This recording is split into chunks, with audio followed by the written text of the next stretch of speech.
Dr. Doom's quest of going into the past and changing history in order to make his present-day Latveria a stronger nation. It's going much better now. But before we dive back in, if you're just jumping in here at issue 3, I have a playlist in the description that'll take you back to the beginning for anyone who needs to get caught up. So with that said, if you're enjoying these videos, be sure to drop a like, subscribe if you're new to the channel, and don't forget to hit that bell to get all notifications. Alright, so like we saw in the last issue, after Doom successfully completed his mission on the Titanic in 1912, the Doom engine then sent his consciousness into the body of George Washington in July of 1775 at the Siege of Boston. And now as soon as Doom arrives, he's addressed as Mr. Washington. But even still, he's like, address me again by name, my full name, and oh yeah, what year is it? Just so he can be sure about the who, where, and when before he moves forward. And once these things are confirmed, he's like, okay, the Siege of Boston. The British have taken the city, but have thus far been prevented from moving further. A stalemate. You wish for me to defeat them, to travel to Philadelphia, to the Second Continental Conference, to both draft and sign a full Declaration of Independence by July 4th of next year, thereby formalizing a state of war between the 13 colonies and the British Empire. You then wish for me to win this war, securing your liberty. And as Doom just runs through all of this, they're like, that would be ideal. That would be nice. So right away, he doesn't waste any time, and he tells them, I understand, leave me alone. Doom must plan. And that's when one of these dudes is like, you heard General Washington? The British Doom must be playing. And right there, just like, yeah, okay, close enough. And now Doom, he doesn't bother to correct him because that's neither here or there. But as he starts planning, he says here, my mind, in the body of the American General Washington, this presents a unique opportunity. Doom has mastered all disciplines, including the study of lesser nations. One must always know one's enemy. What originally happened here is as follows. Arriving at this camp, Washington realizes he must impose discipline on these patriots to turn them from volunteer militia into an organized army. At the same time, he must find a way to expel the British from Boston. He enlists the help of young Henry Knox. Knox dissuades him from invading immediately, instead convincing him to let the siege draw out for months, so Knox can travel to New York, where recently captured heavy artillery lay. Knox, alongside of his horses and men, dragged these 60 tons of mortars and cannons behind them for 3 months across 300 miles of winter terrain to reach Boston. It is a significant act of logistics. The fortifications are installed and used, and after a bombardment from a distance their cannons cannot reach, the British choose to flee. It is an early, decisive, and influential American victory. A lesser man would do all he could to ensure such a delicate moment in history remains intact. But while the enemies of Doom have used many words to describe me, lesser is not among them.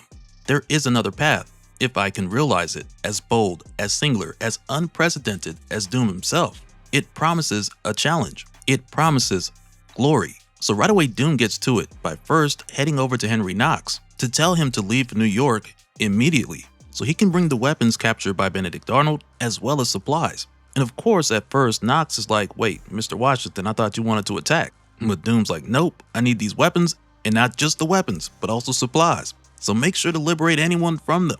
And so Knox, he's not giving any pushback to these orders because, of course, originally it was his idea. But with Doom asking for more than just the weapons, it has Knox curious about what he's getting ready to build, because the weapons in New York are superior to what they're facing. So Doom tells him that he's getting ready to build a forge, and the weapons that Knox brings from New York, they're going to be inferior to what Doom makes after he's melted them down and reforged them. So that's what has Knox like, well, what exactly are you forging? And Doom tells him 2 items. One is a weapon to attack with, a might not yet seen on Earth, and the other is armor.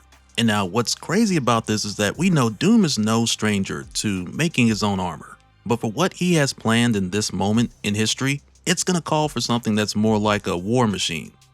So he goes on to say here, Knox pulls what I require across a young nation to me. He is a useful man, as loyal and idealistic as he is submissive to my authority. He throws his whole body into accomplishing the task I've set before him, and I begin forging them into what I require. First, a weapon faster, more accurate, more devastating than anything else on the planet. A rotary cannon and the ammunition it requires. Such a weapon demands technologies that will not normally be invented for hundreds of years, but that means defenses against it are similarly distant. There are some concessions required to be made to current technology. True, but even those are not without their appeal. Which brings me to my armor. Even without its usual electronics and due to the weight of its materials, without its usual capability of flight, I find that it has a remarkable style and charm. Doom can work wonders, even with steam. And thus, in just a few months, General George Washington of the United Colonies has all he requires. So now in this world, as it would be, Dr. Doom has successfully pulled a Tony Stark long before Tony Stark. And I can't wait to see what this does to the modern day of this world.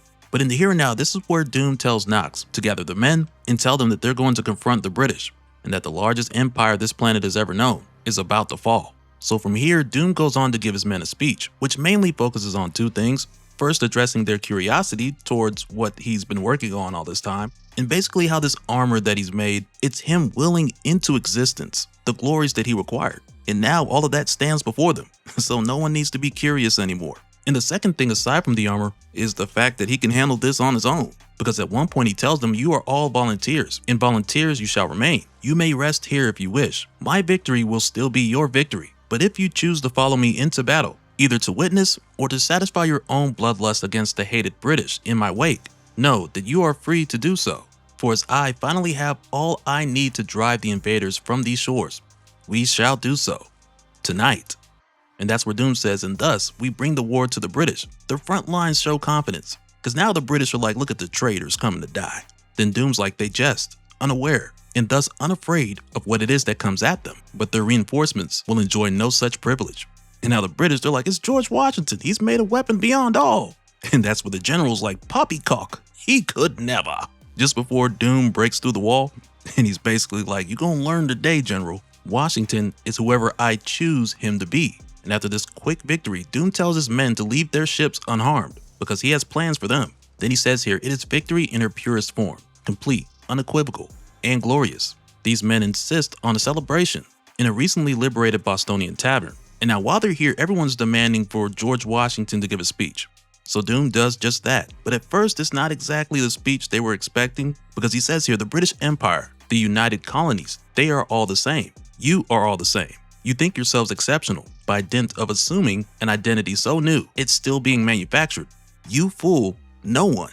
You bicker about taxation, but both your nations pursue the same lies, worship the same gods, commit the same acts of hate over and over again. Or have you stopped kidnapping men, women, and children from distant shores to force them to labor? And that's where they're like, hey, wait, usually the general speeches are better than this. Wait, what are we doing? And that's where Doom just goes on saying, like, my revolution has just begun, and how he'll bring this revolution to the empire, and how tomorrow we sell for England, for Buckingham Palace. Tomorrow we sell for total victory. And now while some are like, yeah, that's more like it, there's this one black dude who's like, hey, well, man, you had me on that first part. We must have misunderstood. Like, hold up, wait a minute, run that back. But following this, Doom continues here saying, 6 weeks at sea. I use the time to reinforce my spell casting. Already I can resist my changes to history reaching their threshold and sending me elsewhere. Because again, like we saw before, Doom doesn't handle this just right. He'll either have to start back from where he started, or the changes he made will be locked and he'll be sent to another point in time.